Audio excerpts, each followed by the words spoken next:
Blackheads are open comedones that form when the lining of a hair follicle, a pore, becomes congested with a mix of sebum, skin oil, and dead skin cells. The surface turns darker, mostly because the material at the opening oxidizes when exposed to air, not because the pore is dirty.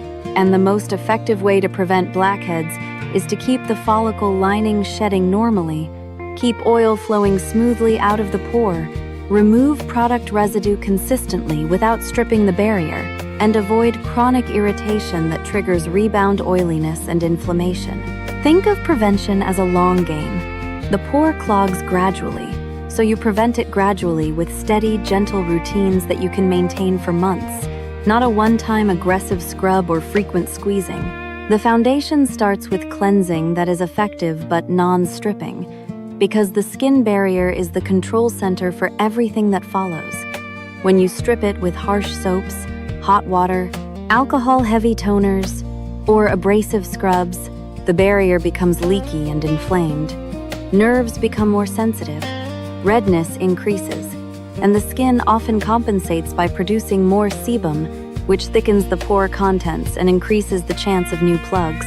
For most people, the ideal cleanser is pH balanced, fragrance-free or low fragrance, and designed to leave the skin comfortable rather than tight. Lukewarm water is better than hot water, and using fingertips for 20-30 seconds is enough more. Scrubbing rarely means cleaner. It usually means more irritated. In the morning, whether you cleanse depends on your skin type and environment. Oily and combination skin usually benefits from a gentle cleanse to remove overnight sebum and reduce the sticky film that can trap dead cells, while dry or very sensitive skin may do better with a water rinse or a very mild cleanser, so you don't start the day with barrier stress.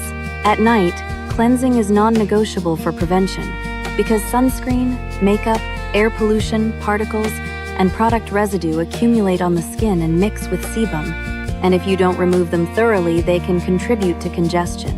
If you wear long-wear sunscreen or makeup, a simple double cleanse can be helpful, where the first step is a gentle oil-based cleanser or micellar product that dissolves sunscreen and makeup, followed by a gentle water-based cleanser that removes the remainder done lightly, without rough washcloths or spinning brushes, because mechanical friction is a common cause of micro-irritation that worsens comedones over time. After cleansing comes the prevention engine. Pore-targeting actives that change how the follicle behaves. And here, two categories consistently outperform most trends. Salicylic acid and retinoids used slowly, consistently, and with barrier support. Salicylic acid, a beta-hydroxy acid, BHA, is oil-soluble, which allows it to travel into the pore lining and help dissolve the bonds between dead cells, making it less likely they clump into a plug.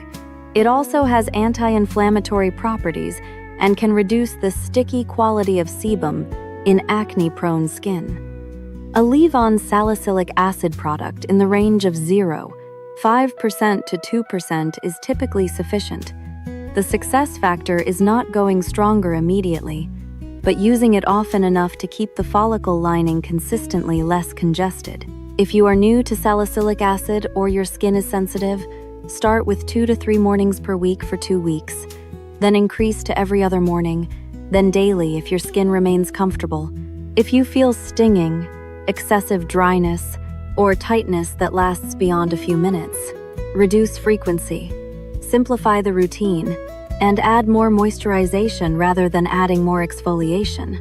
Retinoids are the other cornerstone because they normalize keratinization inside the follicle and prevent microcomedones, the earliest stage of pore blockage.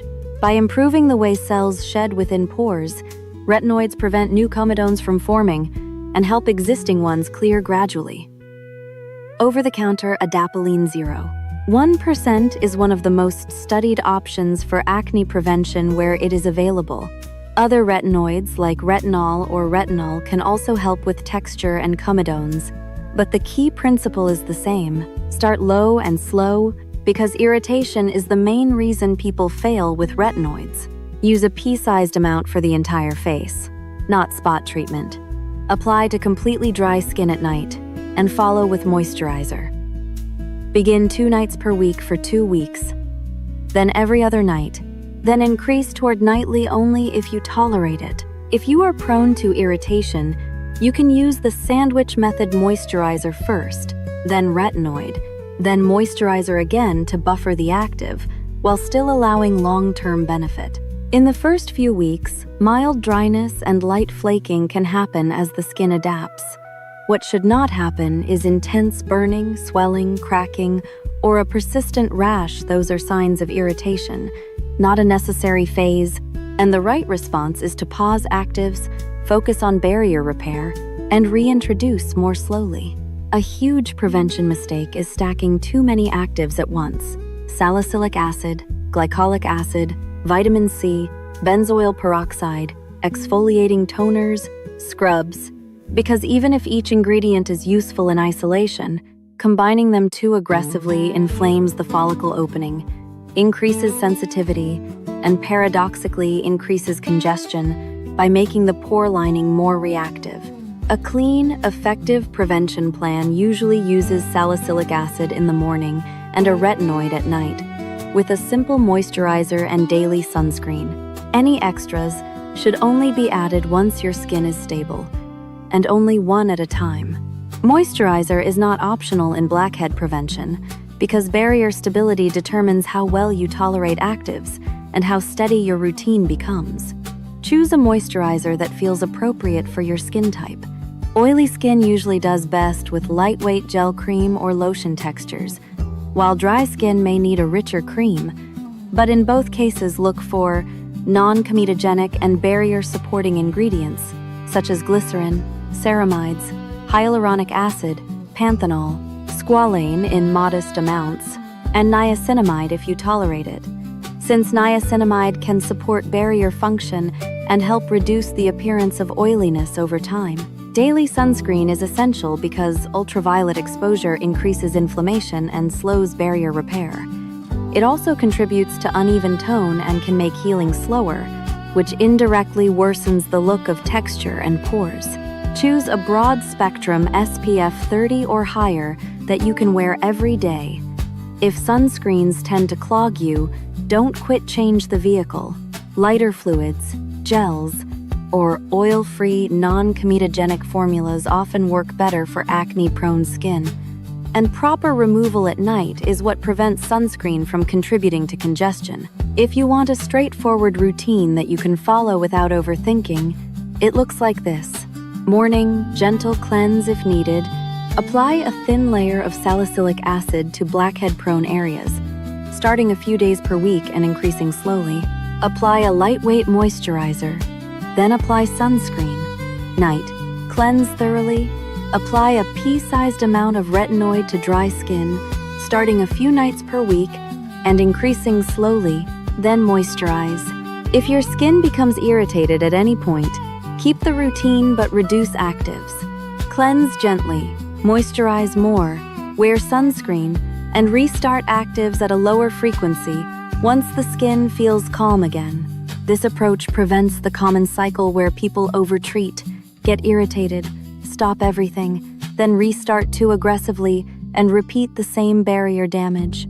It also helps to understand that blackheads and dots on the nose are not always the same thing. Many people have sebaceous filaments, which are normal structures that help move oil to the surface. They can look like small dots, especially on the nose, and while the same routine can minimize them, they may not disappear completely because they are part of normal skin anatomy. In other words, prevention aims for smoother texture, fewer clogged plugs, and less visible congestion, not perfectly poreless skin, because pores are normal, and pore size is partly genetic. Now consider the hidden triggers that often keep blackheads coming back even with good skincare. Product buildup from hair care is a major one, especially for blackheads along the hairline, temples, and upper cheeks. Heavy pomades, waxes, oily leave-in conditioners, and fragranced styling sprays can migrate onto facial skin, mix with sebum, and contribute to congestion. So keep hair products off the face, wash the hairline after styling if needed, and consider lighter formulas if you notice a pattern. Friction and occlusion, often called acne mechanica, also drive comedones. Tight masks, helmet straps, chin guards, frequent face touching, or resting your chin on your hand can inflame follicles and trap sweat and oil. So reduce friction where you can, keep masks clean and breathable, apply a thin layer of moisturizer before mask wear to reduce rubbing, and avoid thick, occlusive ointments under friction zones unless your skin is truly chapped.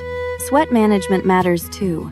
Sweat itself is not dirty, but when combined with oil, friction, and delayed cleansing, it can contribute to follicular congestion.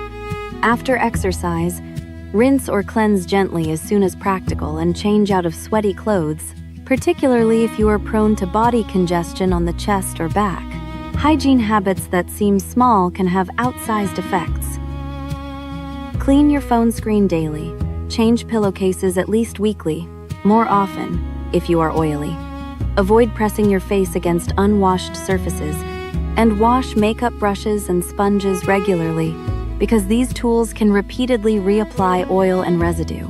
Makeup and sunscreen can be compatible with blackhead prevention if removal is thorough. Long-wear primers and heavy foundations may increase congestion in some people, but the more common issue is incomplete removal. So if you wear them, prioritize effective cleansing rather than harsher exfoliation. Now, about pore strips and frequent extraction. Pore strips can temporarily remove surface plugs, but they don't change the underlying process and can irritate the pore opening, making it more reactive and sometimes more visible. Frequent squeezing and digging at pores also risks inflammation, hyperpigmentation, broken capillaries, and scarring. And it can turn a calm comedone issue into a chronic, irritated acne cycle, so prevention is better than repeated trauma. If you choose to extract occasionally, do it gently. After a warm shower, use clean hands or sanitized tools, apply minimal pressure, stop if it doesn't release easily, and avoid doing it daily. Pain and force are warning signs that you are damaging the follicle wall. For people who like a weekly reset step, a clay mask can be used once per week for oily skin to absorb surface oil and reduce shine. But it should not sting or leave you tight for hours. If it does, reduce frequency or skip it. A gentle AHA, like lactic acid, once weekly may help surface texture for some people, but it is not as directly pore-focused as BHA, and it should not be introduced at the same time as a new retinoid. When you add anything new, add one variable at a time, wait 1 to 2 weeks, and judge tolerance and benefit before adding another. Diet and lifestyle can influence acne for some individuals, though they are rarely the sole cause of blackheads. Research suggests that high glycemic load diets, frequent sugary drinks, candy, highly processed snacks can worsen acne in susceptible people, and dairy, especially skim milk, may be a trigger for some. So if you suspect a link, a practical approach is a time-limited experiment. Reduce those triggers for 6 to 8 weeks while keeping skincare stable and observe whether congestion decreases. Avoid extreme restriction because consistency and overall health matter.